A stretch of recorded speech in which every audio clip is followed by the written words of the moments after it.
Chers abonnés, bienvenue dans cette nouvelle vidéo dans laquelle on va voir le nouveau navigateur Edge de Microsoft qui vient d'être publié en version finale après qu'il a été revu à plusieurs reprises. Cette version est basée sur Chromium et donc très rapide, ne consomme pas la batterie de PC et utilise moins de RAM. D'après Microsoft, il est le plus rapide des navigateurs. Il permet aussi d'utiliser les extensions de Microsoft et aussi celles de Google Chrome. Il mérite vraiment d'être testé. Pour le télécharger, vous allez vous rendre dans cette page. Le lien, vous le trouverez dans la description en bas de cette vidéo. Après, dans Selected Channel Build, sélectionnez. Et si vous allez sélectionner la version, donc cliquez pour afficher la liste et vous allez choisir la version stable qui est 79. Dans plateforme, vous allez cliquer et sélectionner la version de votre Windows x32 ou 64. Enfin, cliquez sur Download pour télécharger. Voilà l'avancement de téléchargement. On se rencontrera à la fin de téléchargement. Maintenant, on passe à l'exécution des fichiers exécutables. Donc, double-clic. Après installation, on va l'ouvrir. Ouverture pour la première fois. Bienvenue dans le nouveau Microsoft Edge. Prise en main. Vous pouvez maintenant configurer le navigateur. Ainsi, vous pouvez importer de Google Chrome. Vous pouvez continuer sans importer. Je vais continuer sans importer. Suivant. Maintenant, vous pouvez personnaliser vos nouveaux onglets. Donc, il est strict, informatif, minimaliste. Vous avez trois choix. On va prendre artistique et on clique sur suivant. Pour consulter vos favoris, vos mots de passe et bien plus encore, sur n'importe quel appareil où est installé le navigateur Edge, vous allez bien sûr connecter pour synchroniser les données. Confirmer.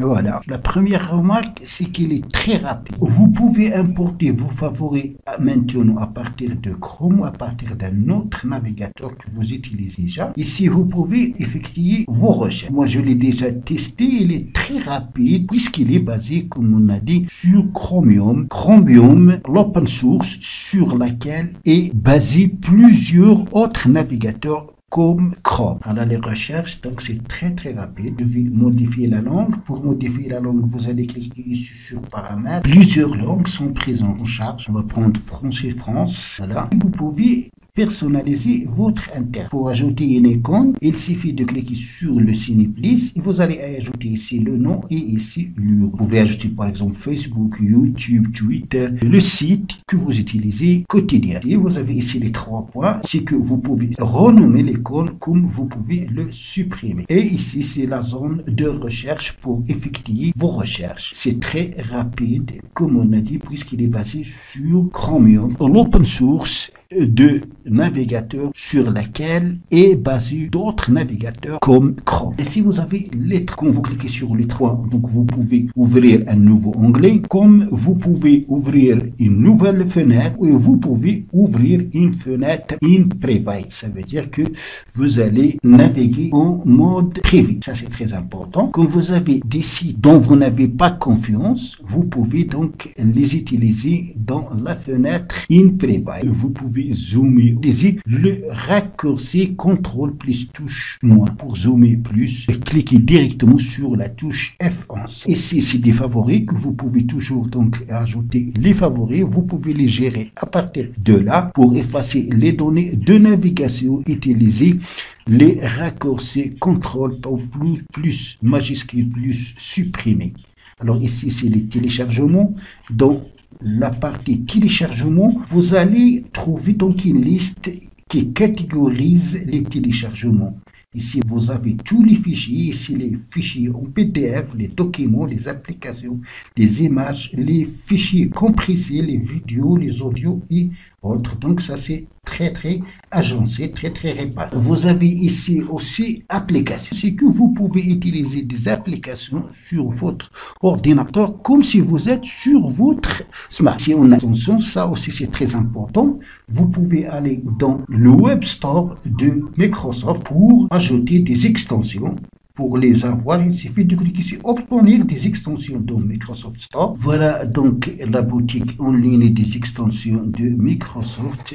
Ils sont classés par catégories, accessibilité, blog, communication, outils de développement, divertissement, actualité, météo, photo, productivité, outils de recherche, magasinage, réseaux sociaux, etc. Pour ajouter une telle extension, il suffit de cliquer dessus. Ici, vous avez autorisé les extensions provenant d'autres magasins. Alors, vous allez cliquer ici et autoriser l'extension provenant d'autres magasins. Autoriser. Et là, vous pouvez, par exemple, utiliser les extensions de Chrome. Il suffit d'aller ici dans le Web Store de Chrome et ajouter les extensions. Ça, c'est aussi très utile et très important. Après, on a aussi donc, vous pouvez ajouter sur la page outils de supplémentaires. Alors, dans paramètres, on a donc la confidentialité et services, l'apparence. Au démarrage, donc, en onglet autorisation des sites, vous pouvez autoriser des sites, téléchargement, langue. Alors, vous pouvez changer, modifier votre langue. Il y en a plusieurs langues qui sont disponibles.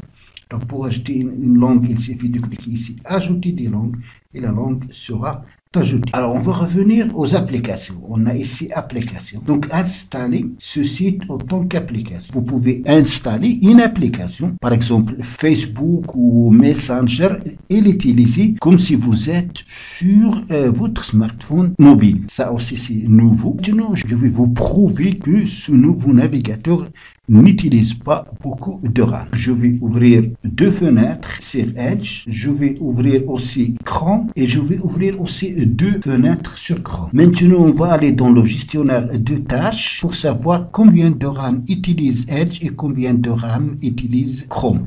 Pour ce faire, donc, vous allez combiner les touches CTRL Alt plus Sub et vous allez accéder au gestionnaire de tâches. Donc, voilà Google Chrome et voilà Edge. Google Chrome, la mémoire, Chrome, il consomme 425 et regardez, Edge ne consomme que 152 MB. Et aussi pour le processeur, à partir de là, on conclut que ce nouveau navigateur vraiment utilise moins de RAM que les autres navigateurs, moins de processeurs et il est très rapide. Ça veut dire qu'il ouvre rapidement les requêtes de recherche. Donc, c'est tout pour la vidéo d'aujourd'hui. Merci de l'avoir suivi. N'oubliez pas de la partager avec vos amis sur les réseaux sociaux. Et pour ne rater aucune prochaine vidéo sur ma chaîne, veuillez vous abonner et aussi activer la cloche pour recevoir les notifications des nouvelles vidéos. À la prochaine.